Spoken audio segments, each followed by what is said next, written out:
The searing pain of the twin punctures burned in Maesellen Devoroan's left thigh. It was an artery.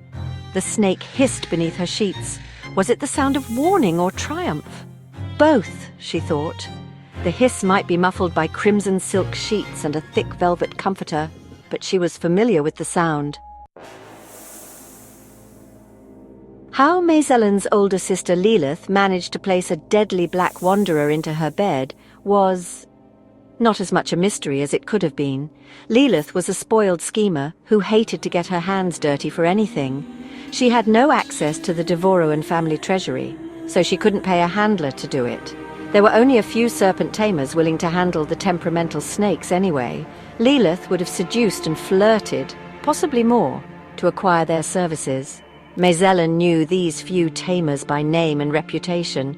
She knew which one her more matured sister would have tempted for the deed. He would answer for that later. Another hiss sounded, much more intense this time. Maesellen remained still and calm, even as the poison slowly worked its hold in her veins. It was a colossal effort for an 11-year-old girl, but her apothecary mentor Smyde taught her much about the Black Wanderers. He was a frequent client go-between. Fear emitted something that fed the Black Wanderers' venom glands. It created a reaction in their black-skinned bodies. Their red eyes had some sort of vision enhancement to see where it could easily be found on their victims' bodies. They also had an acute sense for their victims' pulse and quickened heartbeat. All their combined attributes allowed the snakes to locate and precisely strike at the most vulnerable locations on their victims. They really were impressive creatures, and Maesellen would be the first to admit it. But, without fear, it would take time to refill the Black Wanderer's venom sacs. There would be 3 distinct hisses, each one massaging more poison into place. That last was the second. She had little time to strike first, and she would need to trap it to treat her wound. Once she moved, the poison would have greater speed in reaching her heart and brain. It was fortunate she only suffered from one bite, or she would already be in convulsions. Smyde taught her that she would have to grip the snake at the base of the skull to subdue it.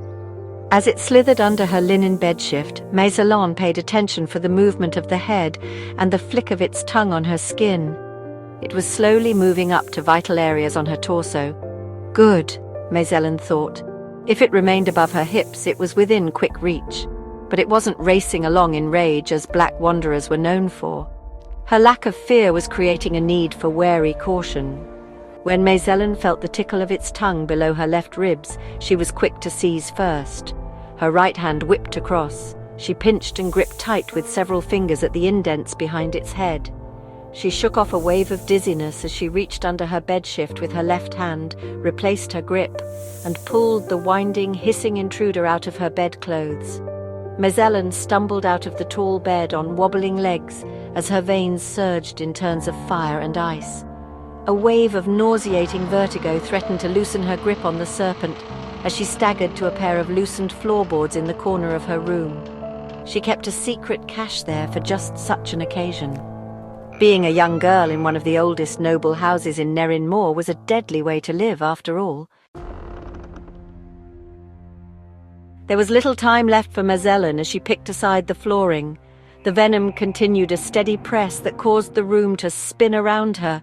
She slowed her breathing as she fumbled with the small red oak box, trying to stay ahead of the spread in her blood. She gathered a cork attached to the rim of a small glass dish and carefully squeezed the wanderer's head until its mouth opened.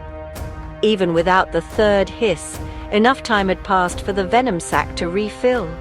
Maesellen pressed the top of its mouth against the cork, squeezing the poison until it dripped into the glass dish. She mixed a couple of droplets into a robust blood extract from a brown bear in the north. The integrity and purity of the amber viscous fluid was preserved by an expensive imported compound. After mixing the extract and the venom, Maesellen pulled the fluid into a dropper syringe. She pried open her right eye and poised the syringe over it. She squeezed several drops, hoping she wasn't too late. She blinked a few times as a hazy blur obscured the gaseous glow of the swamp and the pale light of the half-moon as it strained through the thin clouds and thick fog. If she wasn't fast enough, then her efforts only exacerbated the poison already in her blood. Only the next seconds would tell. The feverish cold sweat that washed over the little girl was expected, either way. Maesellen's bedroom tilted and spun with her delirium, while she heard the choked hiss of the wanderer trapped in her hand. She hadn't forgotten the offending creature, but she would wait until after her fate was decided. She hoped to have the chance to return the gesture of its nightly affections. But the Black Wanderer would not be alone in its demise for long, Maesellen thought with a flash of determined anger. As Maesellen waited for her fate to be decided, she thought on what led to this night, a night she prepared for during the last 3 years.